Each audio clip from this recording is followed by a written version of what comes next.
Everybody, welcome to the podcast. Sten Morgan here, and a guest appearance by Andy Traub. Hey, can I just say that we went to meet with 30 advisors. That's actually last week. And I have a few comments. Andy, I missed you on the podcast. I know. And I'm like, I'm still on the podcast. Shows me So you're not listening. yeah. Because I'm doing the advisor interviews. We're doing 2 of those a month. And I'm still on the podcast. So Yes. I still have a job. But we give the people what they want, so here's... Yeah, that's right. No, I hope that you have been enjoying the variety of, and part of it too is just Sten having the time to meet with other people, and we just, we don't want to have too many people on the show unless you ever like watch something and you're like, that person doesn't need to be there. Why are they there? I don't want to be there unless I need to be there. And you do a great job. And there's just a different way that you talk with other advisors and other people in the industry that I'm like, yeah, guys, that's great. So I'm glad you had those conversations, and I love that we're getting other people from the industry. That's what we want to be. We want to change the industry for the better, and so you're having those conversations with industry leaders, and I enjoy them.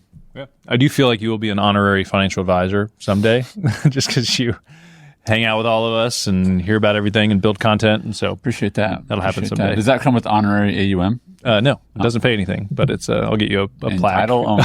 Yeah. A shirt. Okay, I'll take it. Today, I want to unpack, I love principles. When I can learn something that becomes like a foundational truth and affects everything moving forward. Yeah. I think there's a lot of best practices. There's a lot of, you listen to podcasts or talk to somebody, and it's like, oh, that sounds good, but it doesn't change me and future decisions very much. Yeah. So expectations, as I sat in that, and we just come back from a big event with advisors, and we were unpacking it with them, that is typically the root of most negative experiences. Yeah. Client feedbacks, losing a client, maybe not onboarding a client as effectively as you want. Not liking your job.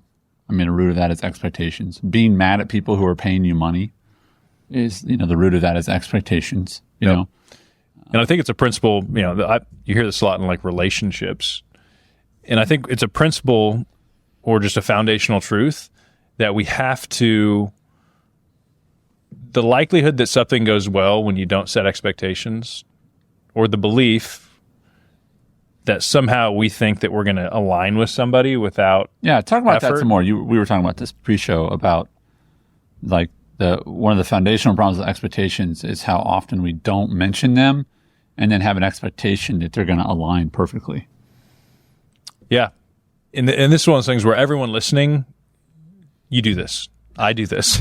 You do this because you're a human. That's right. And so I think it's a great topic because it affects all of us to some degree. Yeah. And when you get into business and you're dealing with clients and you have team members, I think there are versions of, a company you might work at or the people you hang around with where you may limit the impact of this in your life or hide from it. Okay. But at some point, the more people you're interacting with, running a company, running a book of business, this will be more exposed. And I think that's why we hear about it a lot with advisor groups. We need to all agree that if we do not set great expectations, there's a much higher probability that things go wrong or worse than hoped. Yeah.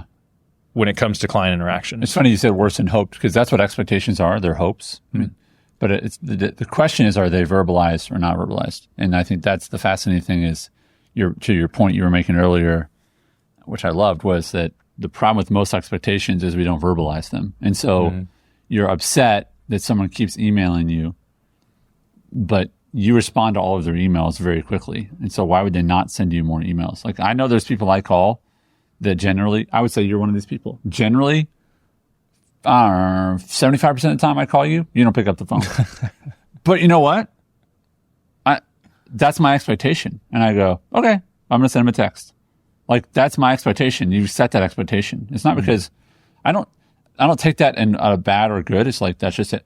But people will complain, advisors will complain, this person just emails me all the time. And I go, do you respond to all their emails? Yeah. Okay. Yeah. Like there's a kid that lives next door to us, Sten, and this sweet little girl, doesn't have anyone her age in the neighborhood. She will come and just knock on her door and keep knocking until we answer. Like 15 minutes just knocking. She's got nothing else to do, keep knocking. And one day my daughter's like, why does she keep knocking on the door? And I go, because we answer it. You know what I mean?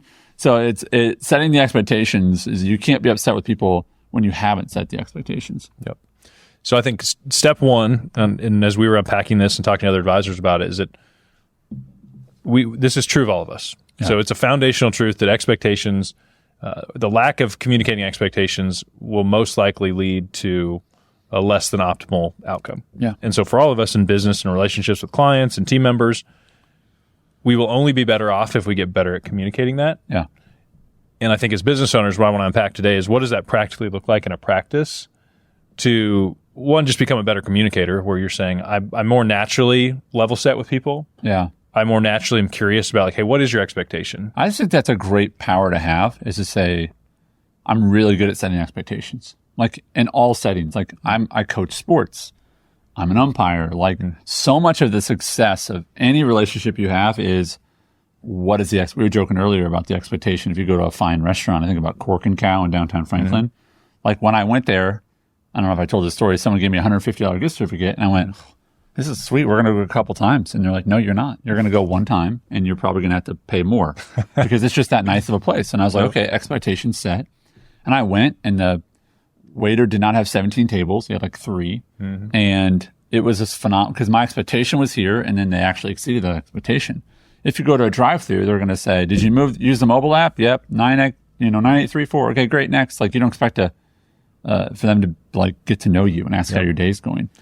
But that's the job of the service provider. And so where do you see this happening in your industry where expectations are off? I mean, do you think advisors are generally good at this, bad at this, and how can they get better? As I've kind of unpacked this from my practice and we've coached advisors through it, we have to assume, and this is a healthy assumption, that a client or prospect is bringing an expectation that they most likely aren't aware of and probably won't communicate unless asked. That's good. And so I think there's a piece of it where we say, I need to know what's coming in the door. And one question I ask a lot in first meetings is like, what has your experience been with advisors in the past?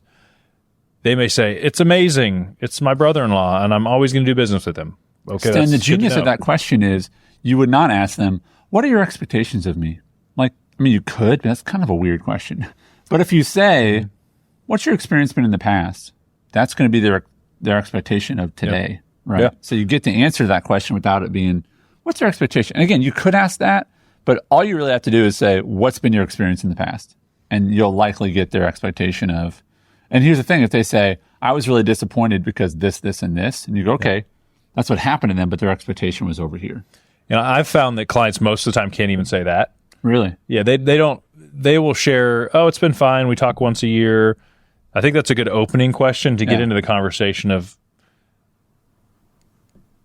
the more clear, the better. Yeah. And so I think if I just ask one question and just go off of what they say, I almost need to get like a few layers deep. How do you dig more? Let's just do a quick one. If I go into it, I'll do it. So if I was to say, what has your experience been like with advisors in the past? They were fine. Got insurance a couple times. They call me like once a year and try to meet with me, but I generally don't meet with them again. Yeah. And I would say, well, yeah, I find that's pretty standard in our business. How do you feel? I would say, how do you feel about your current financial plan? Do you feel that you have one? I don't have one. I mean, I have some insurance. I do regular investing, but as a plan, I don't have a plan. So to this point, you feel like there's probably a lot of opportunity for growth in your plan that would give you a lot more confidence.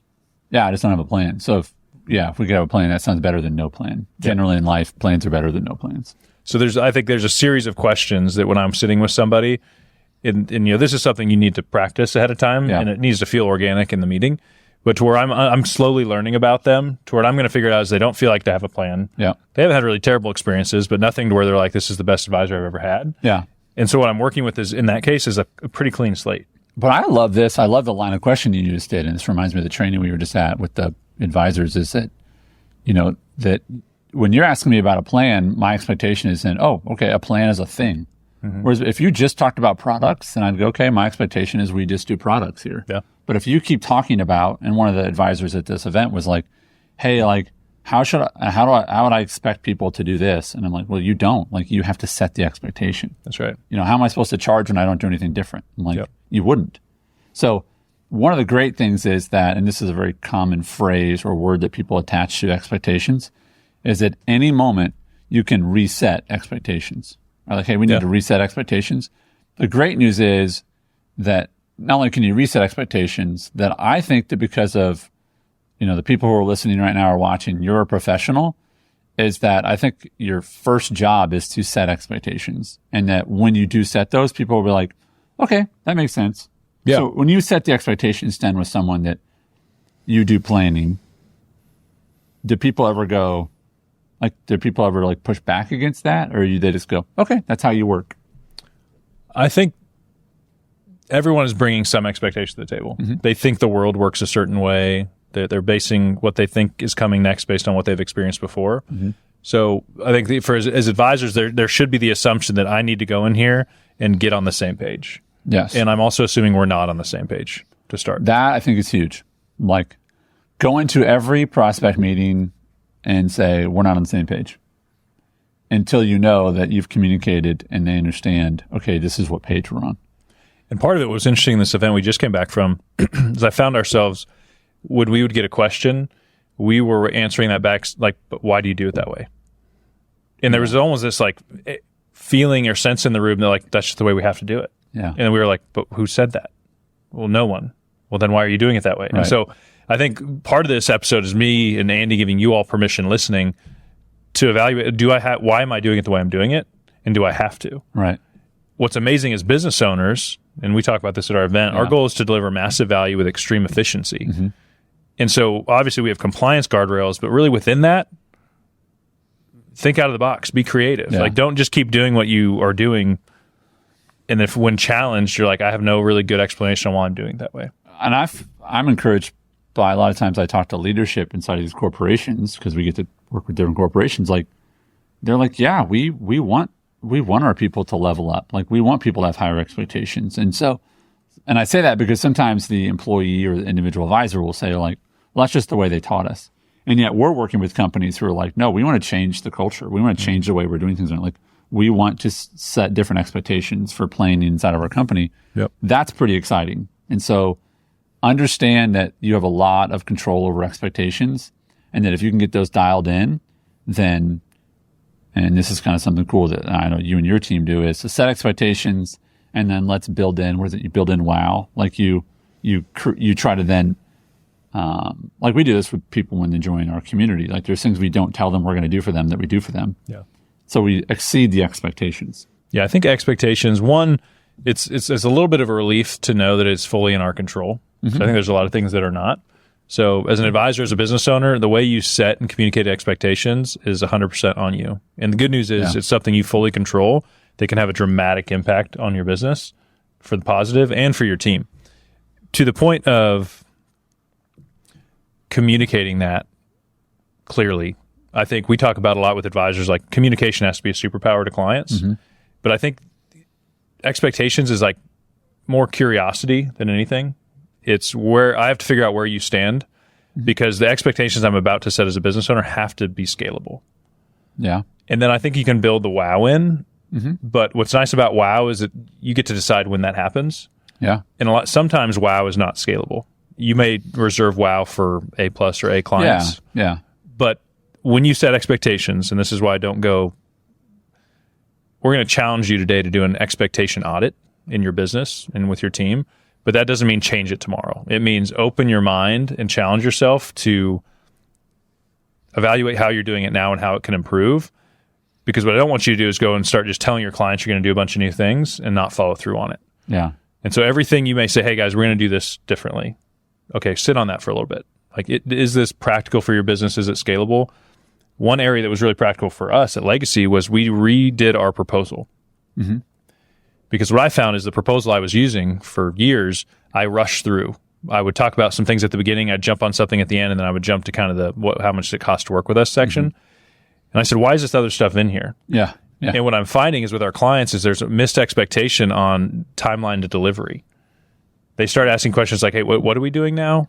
Hey, we're 3 weeks into the process. What's next? Mm-hmm. And part of that could be like, well, I told you that in the first meeting. Or I could, take responsibility for it and say, okay, somehow we didn't communicate clearly enough the process we're about to go through. Yeah. And so really practically, we redid our proposal to say a huge goal of the proposal is to set really clear expectations up front. Yeah. I just know that when people set clear expectations, that it so drastically reduces resentment and regret. And, I was having a conversation, again, this last week of the event, and they were talking about different clients that frustrate them. And I thought it was fascinating because the clients have paid them money. I said, there's nothing worse than someone who's paid you money and then you resent when they call you. Yeah. This was your deal. Right. I said yes to your deal. Right. And you said, call me anytime, or we're here for you. So if they bought a policy from you 4 years ago, this was a more insurance-focused company we're working with that's doing a lot of shifting to planning. It's like, doesn't it frustrate you when someone bought a policy 5 years ago, just calls and expects advice? And they're all like, yeah. And I said, well, which one of you told them that that's not how you work? None of them said that. They just said, I'm your finance person. And so if it relates to money, you can just call me. Yeah, I think in a world where your time has no value, you are compensated purely off transactions, which is product. Yeah. And then because advisors, we want to do good and serve people, we just sprinkle that on top. Mm-hmm. That is just ripe for missed expectations. Right. And part of it, I've run into this situation before where I've met a client and I realize their advisor is doing half of what I'm doing for my clients, yet they're really satisfied.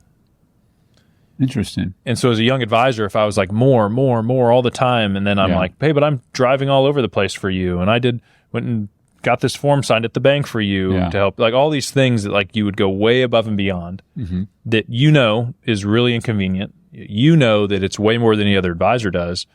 But if the client doesn't, it really has no impact or value. Yeah.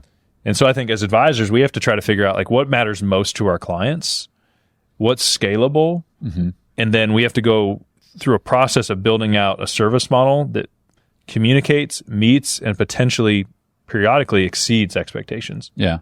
And so I think as we're seeing this flush out with all the practices and advisors we're coaching, it's this is becoming a core problem that is recurring, but also a huge opportunity. So let me ask this. You said that the chances of someone's expectations matching up with your own is so tiny. It's just, but our default is that we expect people's expectations to match ours, and yet they're not verbalized. So what is something really practical that advisors can do? And if, let's just assume they're going to be doing planning to improve expectations, not just for the person they're working with, but let's say they refer someone out to the business. What is something that advisors could change on Monday to say, I'm going to change my expectations for how I work with clients so that they're happier and I'm happier? What's an impactful thing they could do really quickly? Step one is I would try to put into a visual your current service model and put it on one page so people can see it. Okay. I think most people learn visually, and we've learned this from whiteboarding to a proposal template that's really put together well. Is that can accomplish a lot if you just say, hey, if we work together, this is how often we'll engage. Is if that's quarterly, put it on a timeline and say, hey, we're going to meet this many times. Right. If you do have questions between meetings, feel free to call. If it's not urgent, we're going to push it to our next meeting and add it to the agenda. This level set, and you should probably do it once a year at least, to say, and then you ask, is this something you're comfortable with? Yeah. Because if somebody says, no, I need to meet with you 12 times, you say, no, that's not how I do it. What's the general, is it, first, that people generally just aren't saying this at all? But if they do put it in front of someone, do you find that they're offering more meetings than necessary? Or if people do set the expectations, do you find that it's not enough, it's too much, or they're just not doing it? I would say with all the firms I'd been associated with as a young advisor, I was never taught to do this. Yeah. It was great to meet you. Let's have a couple meetings. What assets do you have to roll over? Hey, you might want to buy some insurance. And then if you say yes to that, we're just going to talk as often as necessary in order to accomplish that transaction. Right. And then I might call you once a year. I might call you twice a year, but it's more of a surprise. And maybe you have a question. So it's very loose. And I think a lot of clients have come to just expect that. And there's fewer advisors that do it really well. Yeah. I think the instinct is most don't do it cleanly. Yeah, when they start doing it, they let the client dictate it. Really? It's more or less saying, hey, person that doesn't understand the investment business or what it actually takes for me to deliver your plan, You tell me what you think I should be doing for you. And we all do this with our emails. It's like, we're going to let other people tell us what to do to some degree because we want them to be happy. Yeah. Versus I'm going to build something out that creates a really healthy business for me and a lifestyle I want. And then I'm going to get better at communicating the value of it. Because if I can give somebody the same deliverable in 3 meetings instead of 10, you've told advisors this before, like, that's better. Yeah. Like, maybe it's not in 1, but maybe it takes more than 2, but like at some point they'd be like, that's too much. Right. And so I think start doing this now, go through this expectation audit. Sit in a quiet room with a whiteboard and just say, maybe break it into business, personal, family, friends, and say, and this is probably true for most of us if we're living in reality, I'll give myself a C- in expectation communication. How do I level that up in one of these areas? Right. Because as you get better in one, it'll kind of become more of a natural skill set. But as it pertains to your business, put a visual together of the level of interaction that you feel is necessary to serve your client really well. Yeah. That scales for you and your team, and start putting it in front of people. And you can always reset expectations, like you said. So I'd put it in front of current clients next time you meet with them. Just say, hey, this is how we work. I want to make sure this is working well for you. Do you have any questions? For new clients, clean slate, set it for them right up front. Yeah. And also, maybe 2 years from now, you have twice as many clients. Yeah. And you've added a couple team members, and you're going to go back and say, hey, this is great. And you're going to position it as a positive. Yeah.